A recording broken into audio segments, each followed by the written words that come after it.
My name's Chris. La la la na na na na na na.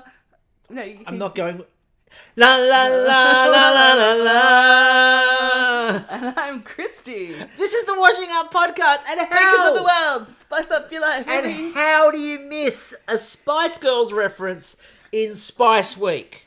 I know, like, I don't know if there's some weird trademark, because if you're not going Spice Girls reference, why aren't we doing any June references? Like, why do we not have, like, Anne, dressed in robes, and Alan coming forth to the bake-off shed, The spice must riding flow. a large worm. The spice must flow. Yes. But I personally think there should have been At least a Chronicles of Riddick reference.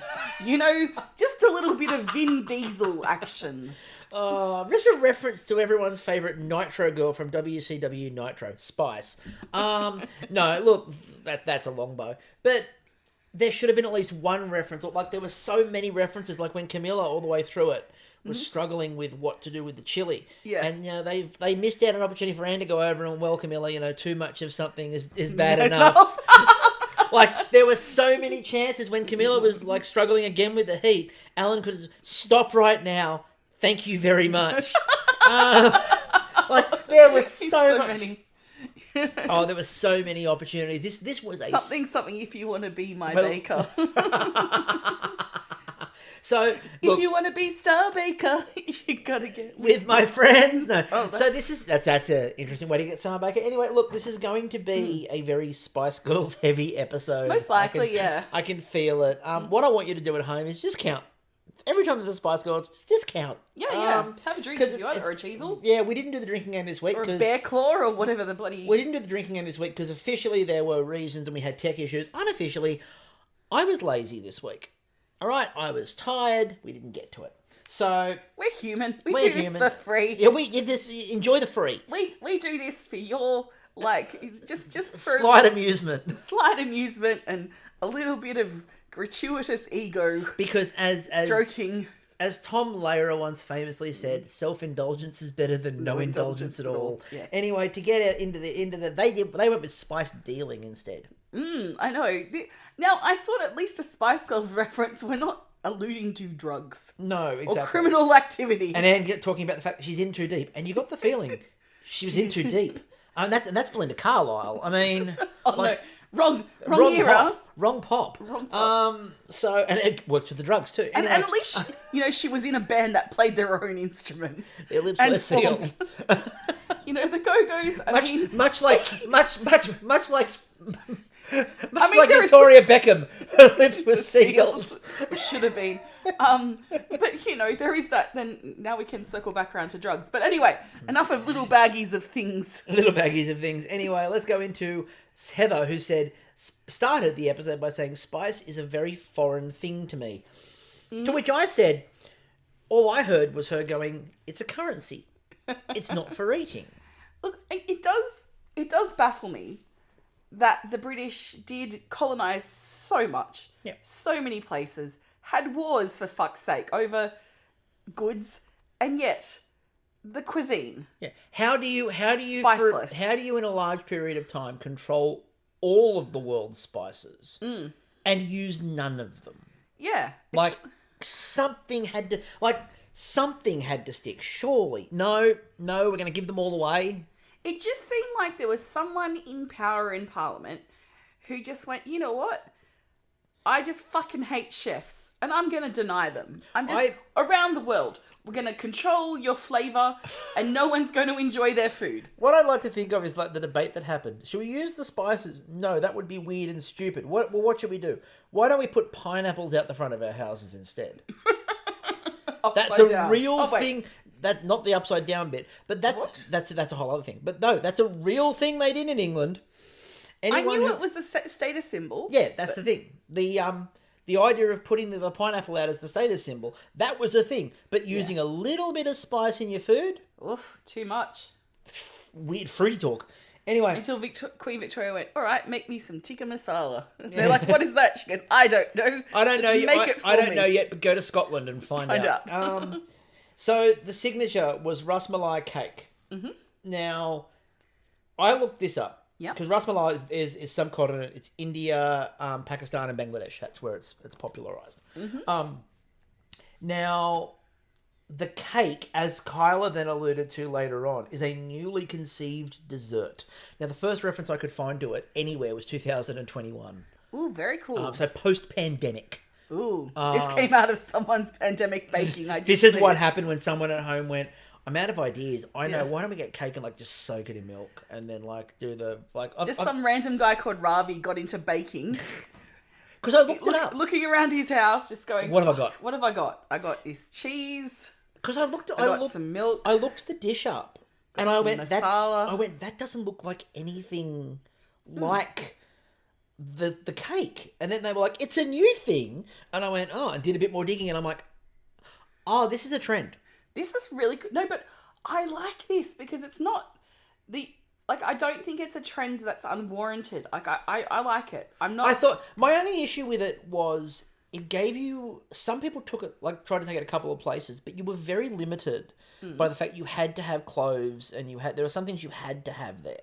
Yeah, so it'd be like having a Lemington without coconut shavings on it. You can flavour it whatever the fuck you want, but if you don't have a sponge and coconut, is it a Lemington?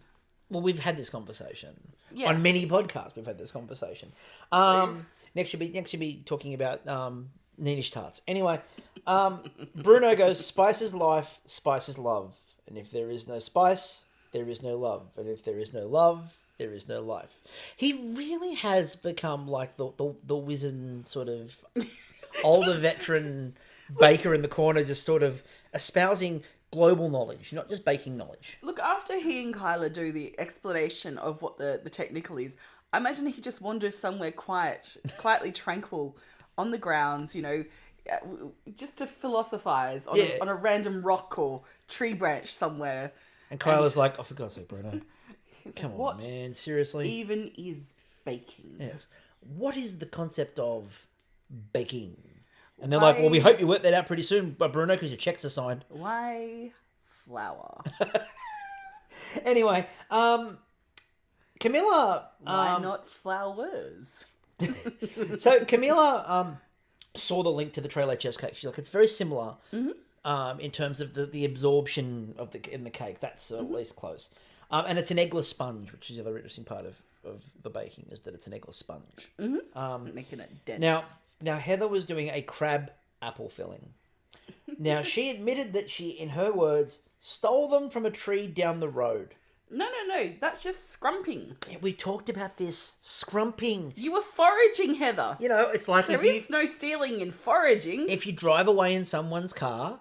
You're just foraging the car. You were scrumping it. You were scrumping it. If I go to Fort Knox and happen to scrump some gold while I'm there... Yeah, you're just scrumping is it a crime? You're scrumping gold bullion.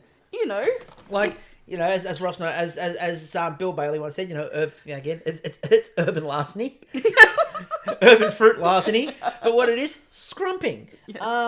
But it works for apples. A 5-spice crab apple sponge, the Shenna ginger buttercream, and spiced pecans. And this is where Heather admitted that she was at home playing around with the ingredients and came up with this really awesome mix. Yep. And it wasn't until she looked later on that she realised she'd reinvented Chinese 5-spice. Look, Heather, I'm glad you're a woman, because if you were a white man doing that, you'd have just invented a whole new spice mix. You'd have just stuck... You'd have gone, oh no, this is not Chinese 5-spice. This is Manitoban. It's Manitoban 5-spice. So I like the idea of I'm going Heather... to sell it to Starbucks. It's going to be a whole new thing that we do at Lunar New Year. April 27 to April 28. Yeah. That's it. That's Manitoban 5-spice season. Oh no, it'll be at like Chinese New Year. but it's not Chinese 5-spice. It's Manitoban 5-spice. Manitoban 5-spice. So obviously what Heather used in this was the Manitoban 5-spice mix, of course, which is very different. Yeah. Incredibly different. The trademark says it's incredibly different. It was discovered much like Australia. Yeah, it was. No one knew where it was, and they mysteriously bumped into this place full of people who all mysteriously appeared. So yeah, the Manitoban 5-spice blend was a good discovery, and I'm pleased she's brought it into our world. Poor Heather is probably like listening to this going, no, I freely admit it on television. Don't twist me. And this is where you need to be a mediocre white man. Just push ahead with that crap.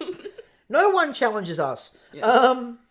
So now Camila couldn't get the spice flavors in her initial mix past clove. Like she was trying and kept on going to Andrew, and Andrew's like, yeah, the clove's dominant because clove's hard. Like clove's tricky. So she went with a cinnamon clove chocolate cake, a clove cayenne milk soak, and ricotta cream. Now, when she said, I can't get past the flavour of clove, and then 2 of her 3 elements contained clove, I did kind of go, that could be the reason. Maybe just 2 elements of clove. Yeah, like she's like, just cut back on one of them. Go borrow some Manitoban 5 spice. Yeah, go to the other bench. There's some Manitoban 5 spice, which does include clove. Yeah. But at least it's balanced. Yeah. So, I wonder what you use Manitoban 5 spice on. Moose? Caribou. The caribou, definitely caribou. Bannocks. Just spice up your bannock. People of the world, spice up your bannock.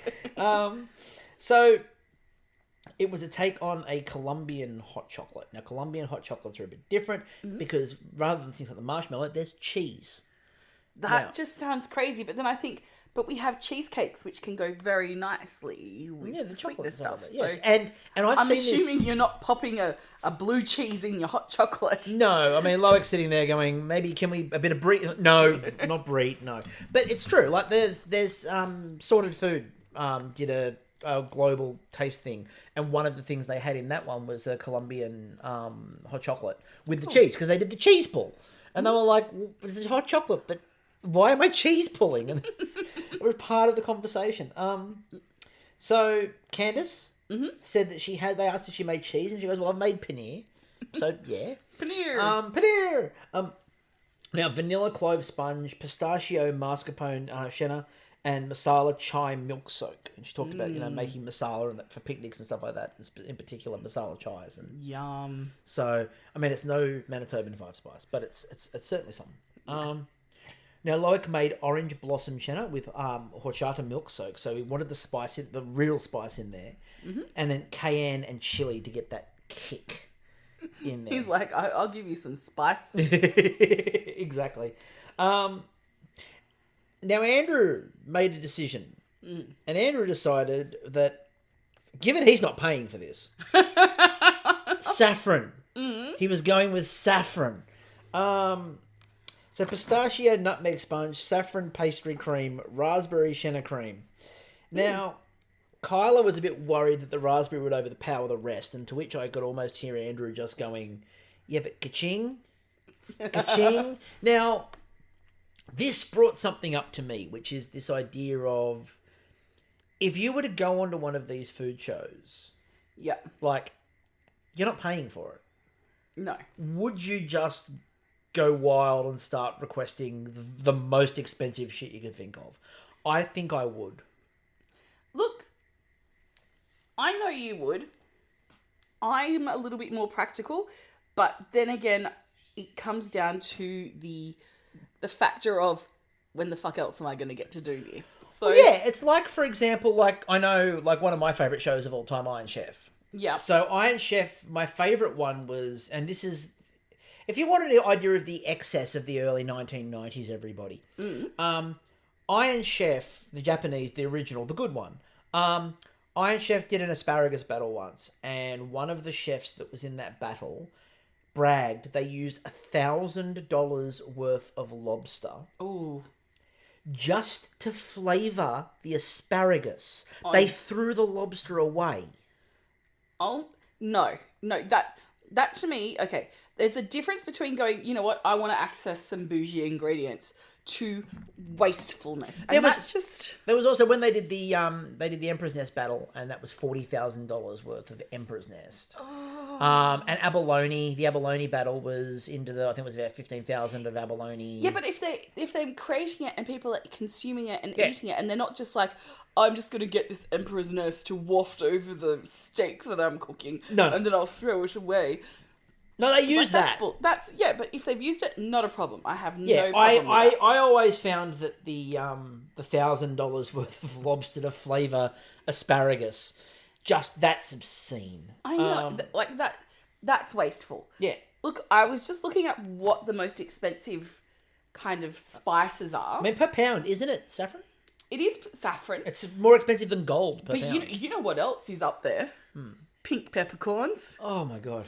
Kaffir lime leaves. We saw pink peppercorns in this episode. That's what I mean. It's like, God, did you all just break the bank? How is CBC to afford? I know.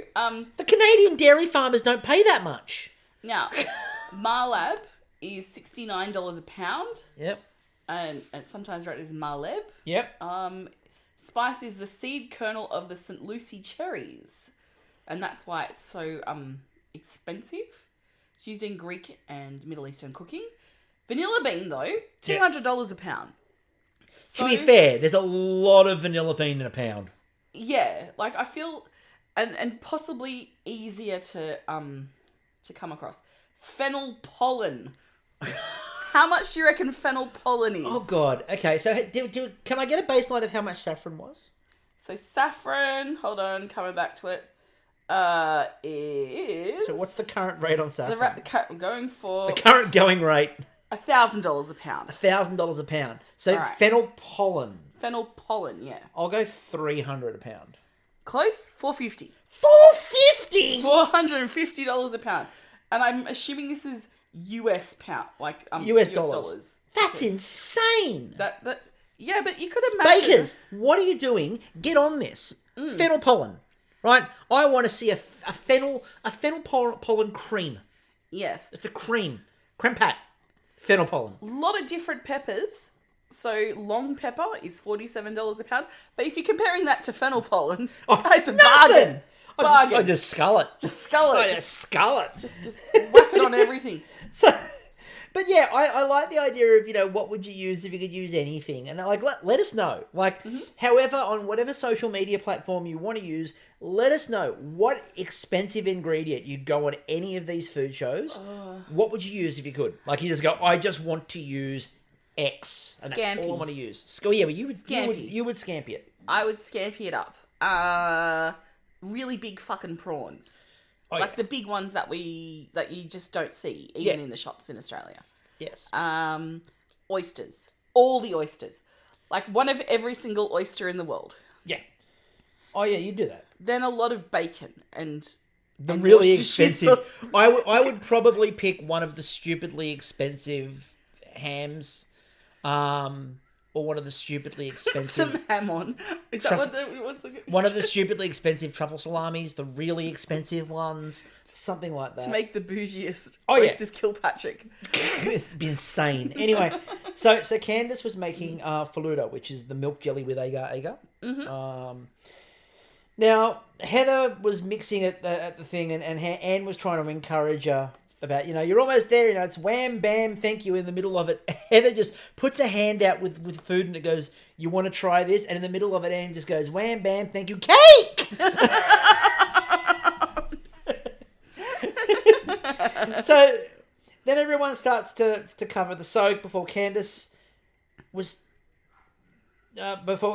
was tempering chocolate. Now, yes. Now, the way that Camilla was tempering chocolate. Yeah. James from previous seasons of Bake Off would revel in that because that was effort. I'm just tempering chocolate, she says, sieving chocolate all over the bench. There was a tray. There were different puddles of chocolate everywhere. It wasn't one puddle. It wasn't a single sheet. It wasn't even contained in one area. It was at the end, Andrew had to de-chocolate her. I feel that this was someone really showing their math working and how roundabout it got to the answer to the puzzle, because I don't know how it went from that to these pretty little cups that she'd set up. It was like some kind of wizardry. It was absolutely insane. That moment to the cups. I'm watching her temper the chocolate, and I used the word temper quite incorrectly. Maybe she was losing her temper at the chocolate, and that's what was going on. Flinging it around, going, fuck this chocolate. Oh my god. Where are you going? Fucking No. No. was- Flinging it around. Yeah. It looked like, when you get a toddler in the kitchen for the first time and they're making, like, the chocolate spiders. So, which for people who don't know, they're, you get the egg noodles. Yeah. And you literally dip them in chocolate. I have never heard of Have you never done that before? No. The salty egg noodles, the crunchy ones. Yeah. Yeah. You take them and you literally cover them in chocolate and let them set. Why? This was something they used to do all the time. And Who's this? I did it all the time as a kid. I've got it. There's 4 cookbooks over there with a recipe in there, including B. Dillon Hollis's. And it's literally the crunchy egg noodles that you can get. Not the ultra fried ones you get now, but the ones you buy in the packets. Yeah. So those ones. Mm-hmm. And it's literally that just covered in chocolate. Why does this feel like an extension of your grandmother's No, it wasn't. spaghetti bolognese? No. My grandmother would never go near this because it tasted good. Okay, you're making this for me. I will 100% because you get salty and chocolate. And it's everything you love. But she was making tempered chocolate mugs to go around the cakes, which were cute. But then the other problem that I had with that was it gave her another element that could fuck up. What? The chocolate cups. Because then when they got to the judging, they were like, a bunch of these cups haven't sealed properly. I'm like, don't give them another element. Don't give them another element. Just focus on the cake. Yeah, but it was pretty. I think that was just picking at cups. Yeah. Not straws. Then Lloyd dropped one on the way to his tray. Yeah. Which was great when we got to Bruno's judging. He's like, one's smaller, the other's it fell over. And then Bruno picks it up to eat it and it falls over on the plate and he goes, just like that. So we get into the judging. Candice, they said they were exquisite looking. The cream was well piped. The chai was perfect. Complex flavours, but the cake was light. Mm-hmm. Heather, great piping and presentation. The crab apple was tart. They wanted a bit more spice. They said the soak only went to the bottom, and she goes, well, I only soaked the bottom. And they were like, the top was a little bit dry and needed a little bit more soak. Loic had a nice shine on his glaze. A few were like a bit shorter. They mentioned that. They said the Shannon needed to be smoother.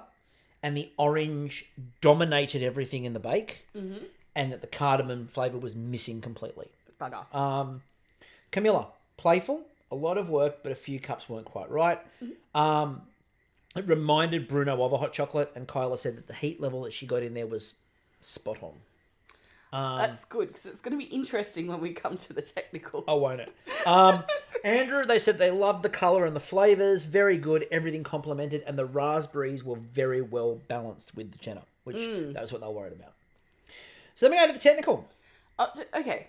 So you gave me a look. But I had a bit of an existential moment. You did. With the opening. So, you know when you get into a ponderous mood? Anyway, that was me today. And I'm watching the opening of of Bake Off. And they're putting the raspberries on top of the chocolate cake. Just before, they show the final image. And I thought to myself, those raspberries are long gone now. Someone's consumed them. They've become poop. And they've become whatever happens to poop after it's poop. And I told you something similar to this. And the look you gave me was, I chose to marry this. It's exactly the look I'm giving you now. Yes. Look, after a while, I just come to accept the things that are going to come from your face.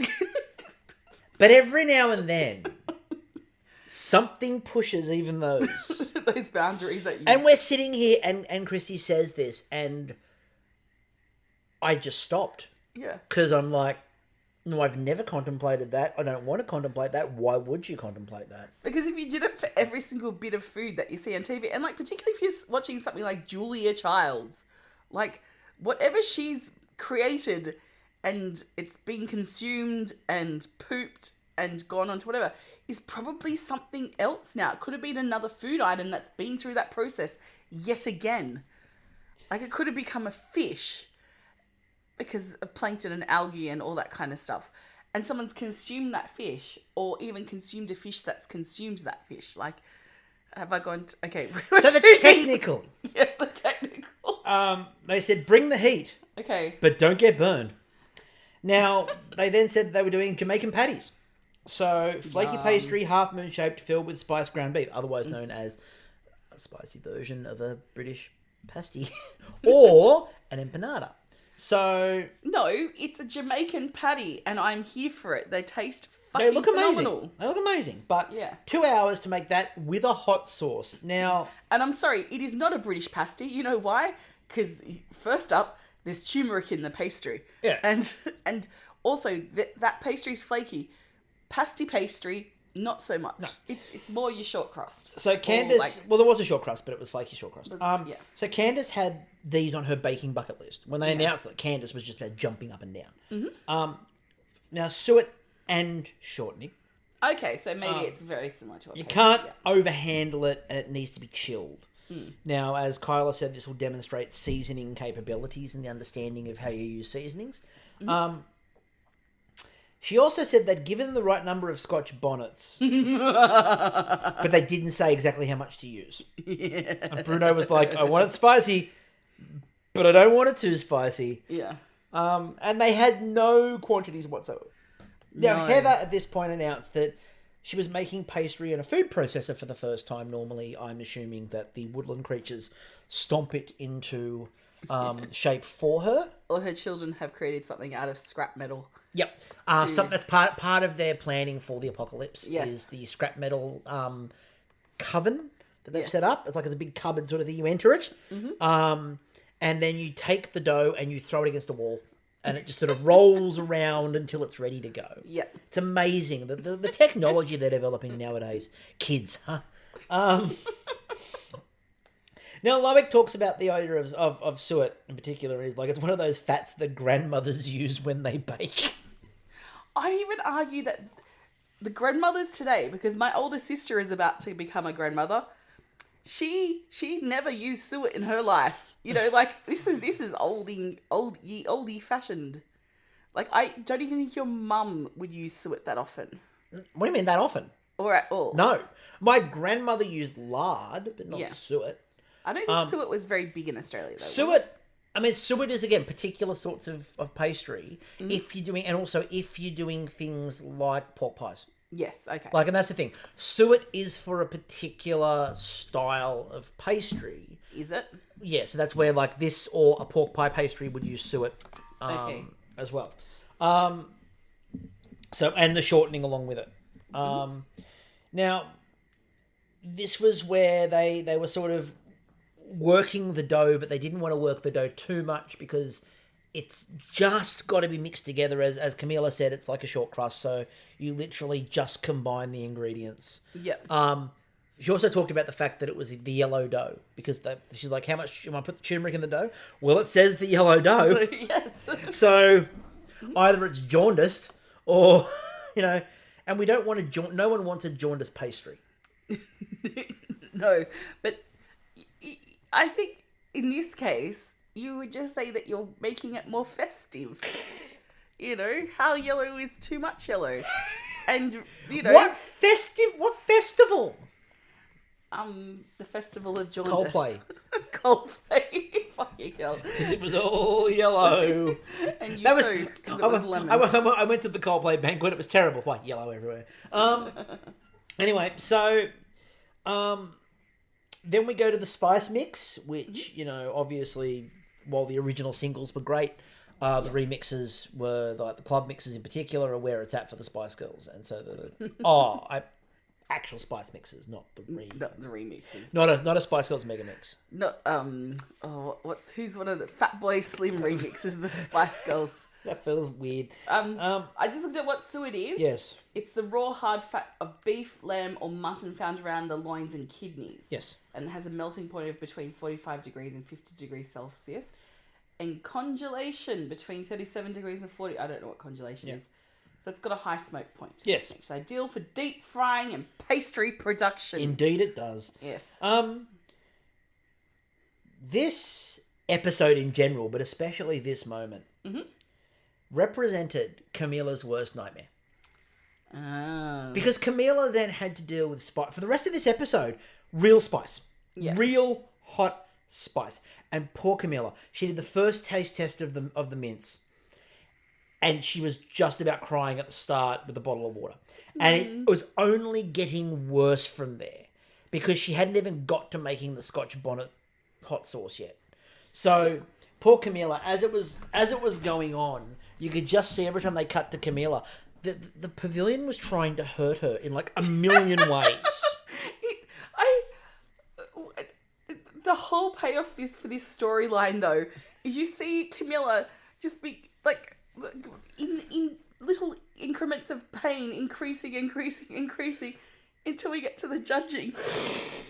When it was like, she's like, what has all this been for? They're like, it's well balanced. It's like, how? There's not enough spice. There could have been a little bit more. Could have been more spice. And that's Camilla, when they went to second Camilla, I'm skipping ahead. When they went second Camilla, you needed a bit more spice. And she just looked at them almost crying, going, I couldn't do it anymore. Anne walks over to Heather and goes, so how do you know how to fill in something like this? And Heather just looks back at Anne and goes, I do not. But then they had a bit of a conversation about, you want it to look plump but not too overcrowded because you need it to bake and, But I just love the idea of, how do you know to fill something? I don't. And that's where Camilla was like, so it's the Scotch bonnet peppers, so I know I'm about to suffer. Yes. So I was looking it up. So shortening is flavourless solid cooking and baking fat. And traditionally Crisco. Yeah, but it's made from vegetables rather than animals. Whereas lard is just rendered animal fat. Yes. Usually pork. Yeah. Yeah, so shortening is usually the commercial shortening that's the most popular is Crisco. Yes. And although it's very hard, it's not hard, but it's more difficult to find in Australia than it is in North America. Yes. But we don't tend to use shortening a lot.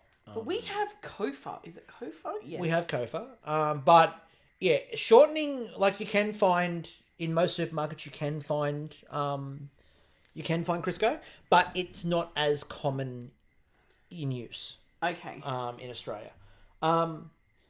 So we found out that, again, Loic doing the things that all good bakers do. He picks up his thing and listens to his bake. Mm-hmm. Alan did mock him for almost using it like a phone. But he was listening to the bake to make sure it was ready. Yes. To which Heather's response was, they are the way they are, and I must come to peace with that. Yes. I just looked up, so Kofa is made from coconuts. Yes. Hi there, ADHD brain. Yeah, Kristie is just in Google everything mode tonight. Yes. So the hardest part of this challenge was looking at poor Candace, who knew that she was not going to finish. She knew. Aww. But I couldn't work out where her time went.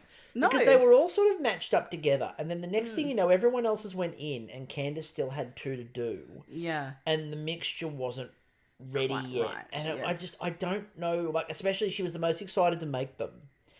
And it just felt like her time disappeared out of absolutely nowhere. Maybe she was too busy getting excited and having a little mini party. Like, possibly. Maybe she made the pastry too festive. That's probably the problem.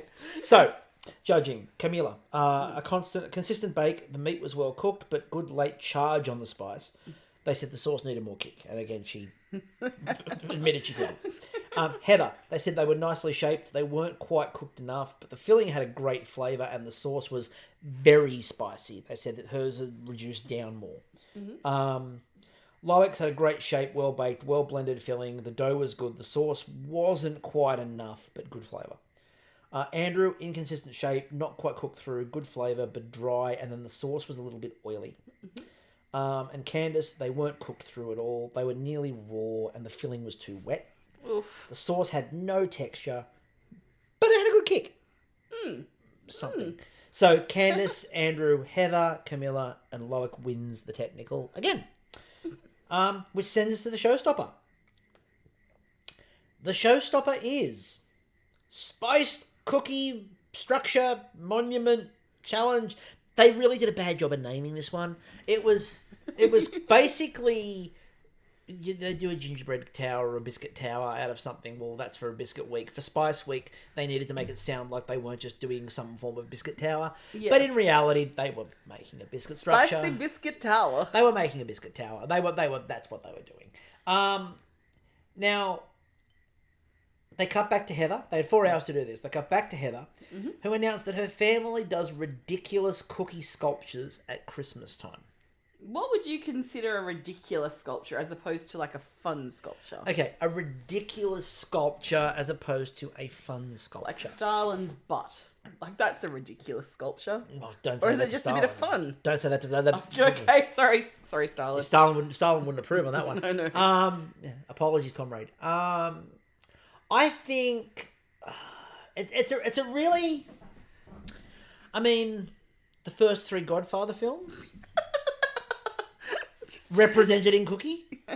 I mean, I feel like that's something on Christmas morning. Imagine you wake up on Christmas morning and the table is laid out with Godfather 1, Godfather 2, and Godfather 3 in biscuit format with just a little Sophia Coppola off in the corner.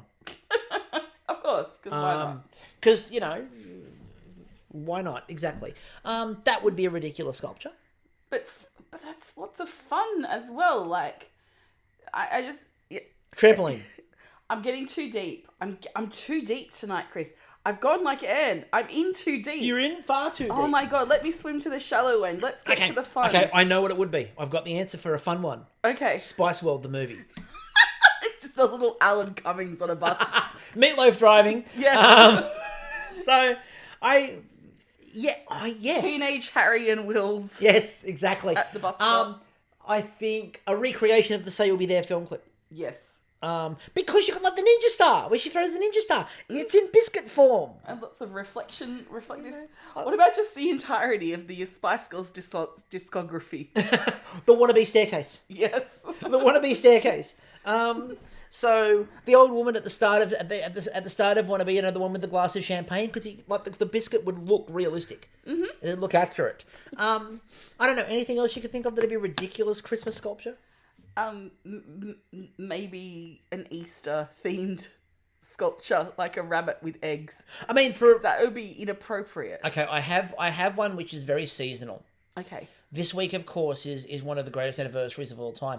I refer, of course, to Four Seasons Landscaping. And what you could do is recreate Rudy Giuliani's press conference at Four Seasons Landscaping in cookie form. Okay. Including the moment that he realised what they'd done. Okay, there we go. There we go. There's your winner. So anyway, Heather was making snickerdoodle cookies. Yum. And German spiced gingerbread with an orange nutmeg royal icing. And she was doing a potion shop. Mm-hmm. In a tree. In a tree. Where else would you find your potion shop? Like, this is some Jude level whimsy. This is Jude level whimsy indeed. Love it. Andrew. Now, Andrew was making a windmill for the Netherlands. Now, a chocolate gingerbread kransekake, anise cookies, which are, I believe, Tai is the actual name of the anise cookies. Mm-hmm. I know my Dutch cookies. And cinnamon royal icing. Now, a couple of things that I want to note with Andrew, because, of course, these are cookies for the Netherlands. First of all, where are the speculars? And secondly, and far more importantly... Why didn't you make the hash cookies? There we go. I mean, it's the Netherlands. I feel like you missed a trick. The land of clogs and dikes, and windmills, and pot.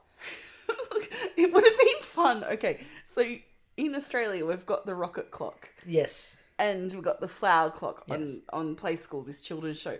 And I just feel like it would have been fun if you did the windmill, but then you turn it around. Like, that's one aspect, the kind of like nice aspect of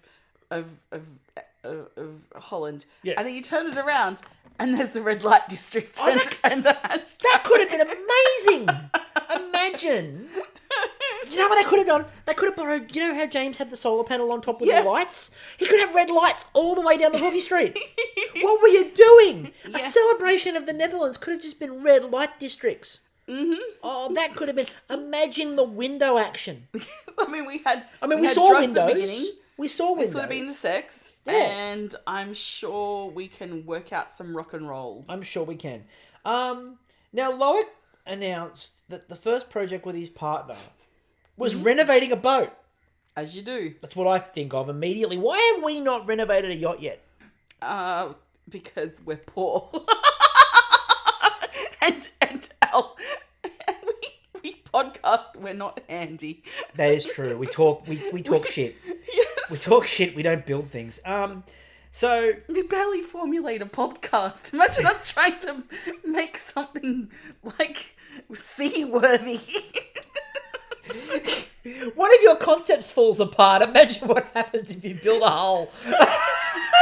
That's one Australia in the America's Cup. Halfway through the race, the boat just breaks in half and sinks to the bottom of the ocean. We're talking about a new specialised keel, and really I'm just contemplating the fate of raspberries as a euphemism for death. Oh no, raspberry puree, the kind you'd find as plankton now. Anyway, so apricot fennel lambic. The absolute bouginess of pink peppercorn sugar cookies, as we've discussed, Loic, they're expensive. Yeah. Caramel ropes. And they said, well, what about the sails? And well, it goes, I'm baking the sails on a baguette pan to get the wavy texture. Beautiful. That was a bit of genius. Yeah, I loved it. My only complaint is that your flag choice, you could have done a bit of Our Flag Means Death work there. A little bit of Steed Bonnet. Completely. Steed and Ed. On the rim of the boat. The rim. This is why we don't do boat design. This is why we're not even... What have we got? Rims? What's this? I don't know. We've decided we'd just do some caramel rope because it worked for Loic. We've done rims. Oh, my rims on the low rider. I was thinking about the pointy bit of the boat, not the back bit, the pointy bit. Oh no! Anyway, moving on. Candace, the Jack and Rose I'm flying bit. Now Candace decided to make the GTA, the Greater Toronto Area, orange clove sun. Not Grand Theft Auto. No, maple gingerbread cookies, cinnamon royal icing. Now, unlike Heather with her Grand Theft apple. Yes, exactly. But I'm ching. Meanwhile, imagine. Okay. Go with me here. I've been doing that so far. Okay, imagine a video game based on low-level crimes. Scrumping. How many points can you get for scrumping, jaywalking? Did you invent Goat Simulator? Was that you? Yes, apparently. Let's say yes. Oh, God. I just gave the person. So, Camilla seemed to be getting attacked by the pavilion, as we said. Like, at one point, Lubbock turns around and goes, Camilla, and she goes, ah! And jumps about 4 miles in the air. Chocolate pepper lace cookies, Earl Grey cardamom cookies, caramel windows, recreating a Bogota balcony. It was so beautiful. I loved it. I did like Bruno's comment later on where didn't do anything on the back. It's like one of those Hollywood sets. Yes. Now Loic asked who would get the first caramel burn during construction, and Camilla goes, me, and Loic immediately went, yes. Ooh. There wasn't even a case of, like, oh, maybe. No, Loic's just like, yeah, it's you. Heather burnt a batch of cookies and was like, no, they're just extras, they're fine. Then they cut back to Zippy, who announced that he was doing a mix of precise and fast. Ooh. It's been his whole series. Now, Heather was trying to get it to set together with the royal icing, but as she said, there was a lot of humidity in there. So the royal icing was shifting a little bit while she was trying to get construction going. And that sounds like something that might have affected Loic as well when they were talking about the flooding of his Sails. His sails as well. So really, he was just, what else do ships get but a lot of humidity? I mean, the construction actually went quite well for everyone though. Like, we're used to a massive construction disaster, and there wasn't one. No, there was a little branch that had fallen off, but a branch fell down, but that was about it. And like, it still supported the potion shop. Yeah. And who the fuck knows what's going on in there? It's a potion shop. It might be on a bit of a lean. Yeah, but you don't know what they've been making in there. They could have been making a potion that makes things lean. So Loic also blows branches off. They've had a bit of a destructive day in the potion shop. So Loic was talking about burning himself, and he's like, yes, the pirate obviously life. Owned by a Weasley. He's like the pirate life is a life of suffering. So the judging, Camilla, they said it looked like an antique dollhouse, very realistic. The back looked bare, looked a bit like a Hollywood set. The columns had good Earl Grey, but no cardamom. The lace cookie, however, was well cooked. So now I'm imagining, what's his name? Kevin MacLeod. Yes, Kevin MacLeod doing this. Yes, the columns exude wonderful Earl Grey. The windows are antique looking. Loic, they said, exceptional display of cookie engineering. The sails were very clever. They said the flooding, however, was a bit messy. Then they got into the flavour of them, though, and this was really interesting. So the cookies were pleasant, but a bit overcooked, the first ones. And then the fennel ones had great texture, but were very fennel forward, and as Kyla said, too fennel forward. Spice forward. So it was interesting. We'll come back to that in a minute. Heather's looked whimsical. They said the gingerbread was nice, but needed a little bit more cooking time because they said the branches were a bit soft. They said the snickerdoodles had great flavour, but again, they wanted a little bit more baking. They were still a little bit soft as well. Candace, they said there were two different worlds when you spun it around. They said that it needed a little bit more detail and a bit of refining. Now, the sugar cookie had nice maple flavour, but was undercooked. They said the orange and clove biscuit, though. They love the orange and clove biscuit. Yeah, you could just see Kylie just going, I need that recipe. I will admit, I was a little bit confused by Candace's one. Because it looked... They said it needed a little bit more detail. But it looked very threadbare to me. Like, it was very... She'd sprayed on it, and then you saw her do the spray. And I was waiting for something else. And the GTA had nothing on it, and they just had, like, a silver paint thing on them. And they were sort of spotty. Look, I think that all of this came down to time management. Yeah. Heather's biscuits weren't cooked as much, but obviously she's like, okay, I've got to get them out, I've got to cool them, and I'm going to have to decorate them. Whereas it looks like Candace and even Loic had given it more time in the oven to get it to cook, and then had to give it more time to cool, which left less time to decorate. So, well, Loic didn't, because Loic's decoration worked. Yeah, but the flooding wasn't as neat. And if you looked at, like, there may have been room to do was construction. more. Yeah, his was construction. There may have been room to do more, like, kind of decoration on it as well. Yeah, well, I said Loic's was construction because Loic decided to lay every individual board of a ship. That's what you do. That's exactly what you do. We're taking that, and that's why we're not allowed to rebuild a yacht. Andrew's was very clean, looked like a toy. Well balanced, good licorice flavour at the end of the anise biscuits. The kranzakake was very complex in flavours and excellent. Now, they got to the table talk bit, and they sort of said that they said that three of them blew them away with the design profiles of what they presented. And I kind of... yes, but no. They looked good. They did. But when you go through the bakes, like with Camilla, the front of it looked amazing. There was nothing on the back of it at all. And I don't have a problem with that, but Bruno mentioned it, so you've got to talk about that. Andrew nailed it. For me, at this point, I'm like, well, that's Star Baker, right? No notes. That was easy. Yeah, his technical wasn't that good, but as we know, technical is really just a tiebreaker. If you need it. If you need it, yeah. Loic's interesting. So, I think it was absolutely stunning. Yeah. But the feedback on Loic's biscuits were overbaked for the sales, and the boards were too overly spiced. But as we know... And his signature, if you remember, they said that the cheddar needed to be smoother, the orange took over, the cardamom was missing, the flavours weren't quite right again. So flavour-wise, he had a really... Average week. Yeah. And I thought that, like I said, Camilla's looked stunning again, but it was like a part of it, and that's what they mentioned. The reason I'm mentioning this is not to say that like someone needed to go home over someone else. I felt that the going home this week was because the judges didn't quite know what to do. Yeah, look, I trust Kyla and Bruno's judgment, and in this week, apart from Andrew, who produced a solid showstopper no, he didn't produce a solid technical. His technical was shit. But... Yeah, and a solid but his signature and showstopper were brilliant. I'm like, okay, that's a clear choice. But this happens in Bake Off quite a lot when you've got when you've got like such a tight field. A tight field, you know, it's going to come down to small things and what the judges feel is and that was.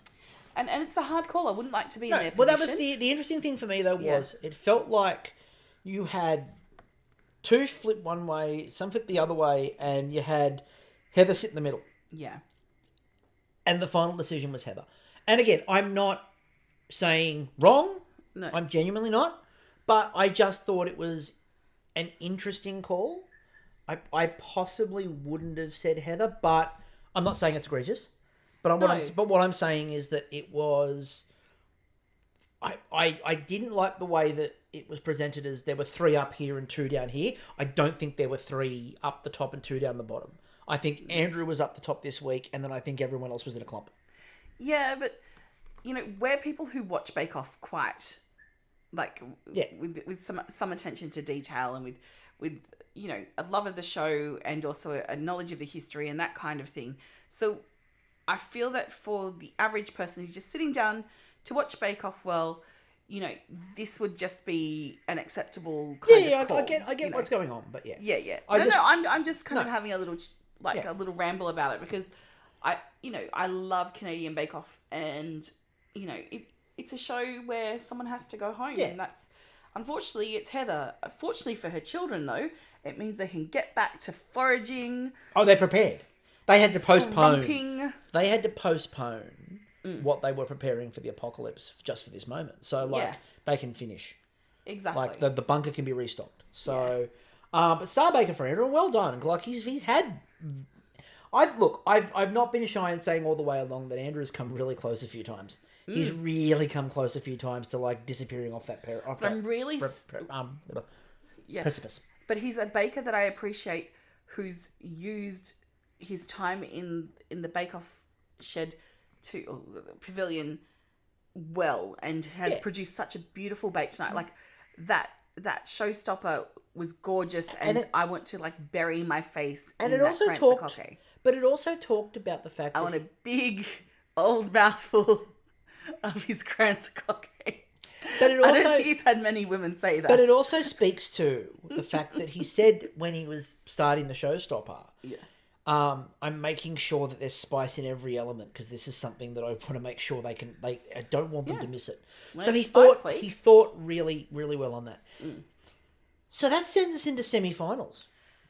It's crazy that we're here, but this whole year has flown by, so it doesn't surprise me that we're here. It has. So that's going to do for this week. Thank you everyone for listening. Sorry it's a bit delayed. We'll be on time next week, promise you. Don't make promises we may not be able to keep. Oh, we'll be able to keep this one. And the drinking game will definitely be back this week too. Until next time though, I'm still Chris. And I'm still Kristie. And we'll catch you all later. La la la la la la la la. Viva forever. I'll be waiting. It's a full mega mix. Na, na, na, na. Tell me what you want, what you really, really want. I'll tell you what. Zig-a-zag. Ah.